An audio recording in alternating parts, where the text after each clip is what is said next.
महाराष्ट्रातील तमाम लाडक्या बहिणींसाठी अतिशय आनंदाची बातमी समोर आलेली आहे। भरपूर दिवसापासून बहिणी वाट पाहत होते की लाडकी बहीण योजनेचा हप्ता कधी जमा होईल तर अखेरकार तुमची प्रतीक्षेला ब्रेक भेटलेला आहे आणि लाडकी बहीण योजनेचा जून महिन्याचा हप्ताच नाही तर जुलै महिन्याच्या हप्त्यासोबत सुद्धा एक अपडेट आलेली आहे।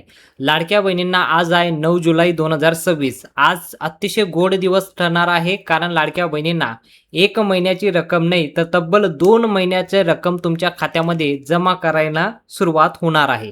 तर लाडकी बहीण योजनेच्या माध्यमातून तुम्हाला 2 महिन्याची रक्कम दिली जाणार आहे। आता जून महिना तुमचा संपल्यानंतर जुलै महिन्याची 9 तारीख आलेली आहे।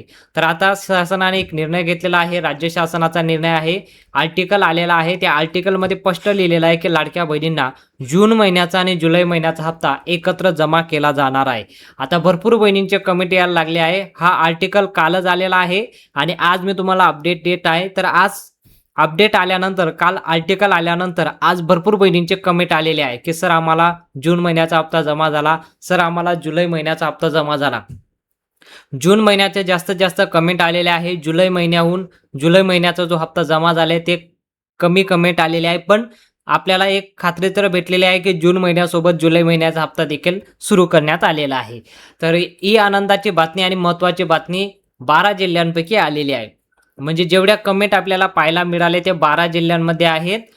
आज 12 जिल्ह्यांची यादी आलेली आहे, तुम्हाला वाचून दाखवतो ती, आणि सर्वात जास्त कमेंट या 12 जिल्ह्यांमधून आलेल्या आहेत। तर बघा, लाडकी बहीण योजना लाडक्या ताईंनो, आजपासून याचं वितरण केले जाणार आहे। जून महिन्याची तुमची प्रतीक्षा आज संपलेली आहे आणि जून महिन्याचा हप्त्यासोबत जुलै महिन्याच्या हप्त्याची सुद्धा तुम्हाला प्रतीक्षा करावं लागणार नाही, कारण सर्वात अगोदर तुम्हाला जून महिन्याची 1500 रुपयाची रक्कम तुमच्या खात्यात जमा केली जाणार आहे आणि त्यानंतर म्हणजे सकाळी दुपारी नाही तर संध्याकाळपर्यंत जर तुम्हाला जून महिन्याचा हप्ता भेटला तर जुलै महिन्याचा हप्ता तुमच्या खात्यामध्ये जमा होणार आहे।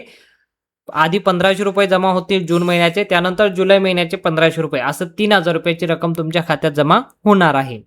आता कोणकोणत्या जिल्ह्यांमध्ये ती जमा होणार आहे? तर सर्वात अगोदर या जिल्ह्यांमध्ये हप्ता जमा होणार आहे धुळे जिल्हा, नाशिक जिल्हा आणि नंदुरबार जिल्हा। सर्वात महत्त्वाची आणि आनंदाची बातमी म्हणजे धुळे, नाशिक आणि नंदुरबार मधून सर्वात जास्त कमेंट आलेले आहे। तुम्हाला सांगतो, पहिला जिल्हा धुळे, त्यानंतर नाशिक, त्यानंतर नंदुरबार, यामधून सर्वात जास्त कमेंट आलेले आहेत। तुम्ही जर या जिल्ह्यांपैकी राहत असाल, तुम्हाला सुद्धा हप्त्याचे नोटिफिकेशन आले असेल किंवा तुमच्या मोबाईलवर चेक करा किंवा CSC सेंटरला जाऊन एकदा खात्री करू शकता। तर पुढील जिल्ह्यांचे नाव आहे जळगाव, अहमदनगर आणि बीड। या 3 जिल्ह्यांपैकी जर तुम्ही राहत असाल तर तुमच्यासाठी सुद्धा आनंदाची बातमी आहे, कारण आजपासून या 3 जिल्ह्यांमध्ये सुद्धा हप्ता सुरू करण्यात आलेला आहे। आता जळगावमध्ये, अहमदनगरमध्ये, बीडमध्ये भरपूर बहिणींचे कमेंट आले की सर आम्हाला जून महिन्याचा हप्ता जमा झाला, सर आम्हाला जून महिन्याचा हप्ता जमा झाला। अशा पद्धतीने कमेंट आपल्याला पाहायला मिळत आहे। तुम्ही जर या 3 जिल्ह्यांपैकी राहत असाल, तुम्हाला सुद्धा हप्ता जमा झाला असेल। नागपूरमध्ये राहत असाल, नांदेडमध्ये राहत असाल किंवा कोल्हापूर जिल्ह्यामध्ये जरी राहत असाल तरी देखील तुमच्यासाठी आनंदाची बातमी आहे, कारण या 3 जिल्ह्यांमध्ये सुद्धा हप्ता वितरण करण्यात आलेला आहे। यवतमाळ, बुलढाणा आणि संभाजीनगर, आता या 3 जिल्ह्यांमध्ये सुद्धा हप्ता जमा होताना दिसून येत आहे। आज सर्वात जास्त महत्त्वाची आणि आनंदाची बातमी मी तुम्हाला सांगतो की लाडक्या बहिणींना जो हप्ता जमा व्हायला सुरुवात झालेली आहे या 12 जिल्ह्यांमध्ये, जून महिन्याच्या हप्त्याचे सर्वात जास्त कमेंट आलेली आहे या 12 जिल्ह्यांपैकी। आणि या 12 जिल्ह्यांची जी अपडेट आलेली आहे की या 12 जिल्ह्यांमध्ये सर्वात अगोदर हप्ता वितरण केला जाणार आहे आणि खरोखर या जिल्ह्यांमध्ये आपल्याला अपडेट पाहायला मिळतोय। आणि अपडेट ती जून महिन्याची आहे। जुलै महिन्याचे सुद्धा आता लाडक्या बहिणींचे कमेंट यायला सुरू झाले की सर आम्हाला सर्वात अगोदर 1500 रुपये जमा झाले, त्यानंतर परत 1500 रुपये जमा झाले। तर तुम्हाला सांगतो, लाडकी बहीण योजनेचा पहिला हप्ता असणार आहे जून महिन्याचा आणि दुसरा असणार आहे जुलै महिन्याचा, म्हणजे एकत्र तुम्हाला हप्ता 3000 रुपये जमा होणार नाही। तुम्हाला 2 टप्प्यात हप्ता वितरण केला जाणार आहे। पहिला टप्पा असणार आहे तो जून महिन्याचे 1500 रुपये आणि दुसरा असणार आहे जुलै महिन्याचे 1500 रुपये, असं 3000 रुपयाची रक्कम तुमच्या खात्यात जमा होणार आहे। तुम्ही जर या 12 जिल्ह्यांपैकी राहत असाल तर तुम्हाला आज जमा होणार आहे, आणि जर तुम्ही अदरवाईज दुसऱ्या जिल्ह्यात राहत असाल 24 जिल्ह्यांपैकी तर तुम्हाला उद्या आणि परवा या 3 दिवसामध्ये कंप्लीट होणार आहे। आणि आज जास्त आनंदाची बातमी असं आहे की लाडक्या बहिणी भरपूर दिवसापासून प्रतीक्षा करत होते कधी हप्ता जमा होणार आहे। अखेरकार आज खरं अर्थाने तुमच्या प्रतीक्षेला ब्रेक लागलेला आहे। आणि एक महत्त्वाची बातमी, भरपूर बहिणींचे कमेंट येत आहे की सर आम्हाला लाडकी बहीण योजनेचा मागील हप्ता भेटलेला नाही, म्हणजे मे महिन्याचा हप्ता भेटलेला नाही, काही बहिणींना एप्रिल महिन्याचा भेटलेला नाही। अशा पद्धतीने ज्या बहिणींचे कमेंट येत आहे त्यांना सांगू शकतो की लाडक्या बहिणींनो, तुम्हाला जर हप्ता भेटला नसेल तर तुम्ही एकदा तुमच्या जिल्ह्यामध्ये प्रत्येक जिल्ह्यात एक विभाग आहे. महिला व बाल विकास विभागाचं एक ऑफिस आहे. प्रत्येक जिल्ह्यात आहे. यवतमाळमध्ये असू द्या, बुलढाणामध्ये असू द्या, पुण्यामध्ये असू द्या, बीडमध्ये असू द्या, कुठल्याही जिल्ह्यात तुम्ही राहत असाल, प्रत्येक जिल्ह्यात एक ऑफिस देण्यात आलेलं आहे. ते आहे महिला व बाल विकास विभागाचं ऑफिस. त्या ऑफिसला तुम्हाला जायचं आहे आणि एकदा तिथं त्यांना विचारायचं आहे, की आम्हाला लाडकी बहीण योजनेचा हप्ता भेटलेला नाही, 2 महिन्याचे भेटले नाही, 1 महिन्याचा हप्ता भेटला नाही.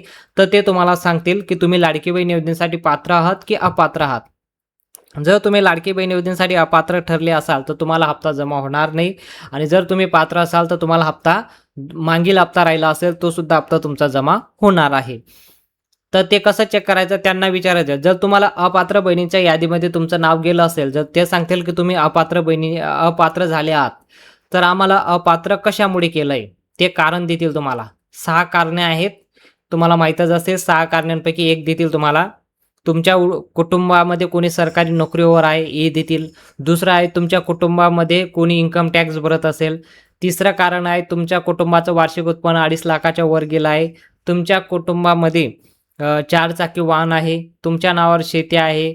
अशा प्रकारे या 4 ते 5 कारणं तुम्हाला देतील. त्यापैकी जे तुम्हाला सांगतील कुठलंही एक, तर त्या कारणामेता जर तुम्ही बसत नसाल, जर त्यांनी एक रिझन दिलं की तुमच्या नावावर 4 चाकी वाहन आहे म्हणून तुम्हाला लाडकी बहीण योजनेचा लाभ दिला जाणार नाही आणि जर तुमच्या नावावर 4 चाकी वाहन नसेल तर तुम्ही त्यांना अर्ज करू शकता की आमच्या नावावर 4 चाकी वाहन नाही, तर आम्हाला कशामुळे अपात्र केलं आहे. तर तुम्ही एकदा खात्री करा आणि तिथं जाऊन एकदा खात्री करा. 4 चाकी वाहन असो किंवा टॅक्स भरलेला असो, तो तुम्ही त्यांना सांगायचं आम्ही कुठल्याही प्रकारचा टॅक्स भरलेला नाही, आम्हाला पात्र बहिणीच्या यादीमध्ये नाव टाका. तुम्ही जर खरोखर पात्र असाल, जर तुमच्या नावावर खरोखर काही प्रॉपर्टी नसेल, काही जमीन नसेल, कुठला टॅक्स भरत नसेल, तुमच्या कुटुंबामध्ये कोणी सरकारी नोकरीवर नसेल, तर तुम्हाला नक्कीच लाभ दिला जाणार आहे. आणि चुकून तुमचं नाव अपात्र बहिणीच्या यादीमध्ये गेलं असेल तर त्यांना एकदा खात्री करायला लावा की आम्हाला अपात्र बहिणीच्या यादीमध्ये चुकून नाव गेलेलं आहे, तर आम्हाला पात्र बहिणीच्या यादीमध्ये आमचं नाव टाकून द्या, असं तुम्ही त्यांना सांगू शकता. एकदा अर्ज करावा लागेल. अर्ज करून तुम्ही ती माहिती घेऊ शकता.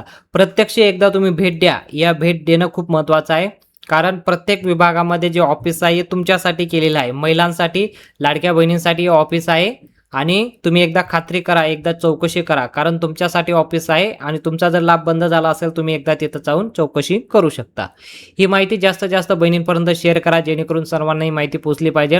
आणि जर चॅनलवर पहिल्यांदा तुम्ही आला असेल तर चॅनलला सबस्क्राईब करा आणि व्हिडिओ जर आवडला असेल तर व्हिडिओला लाईक करा. भेटूया पुढच्या मोठ्या अपडेटमध्ये.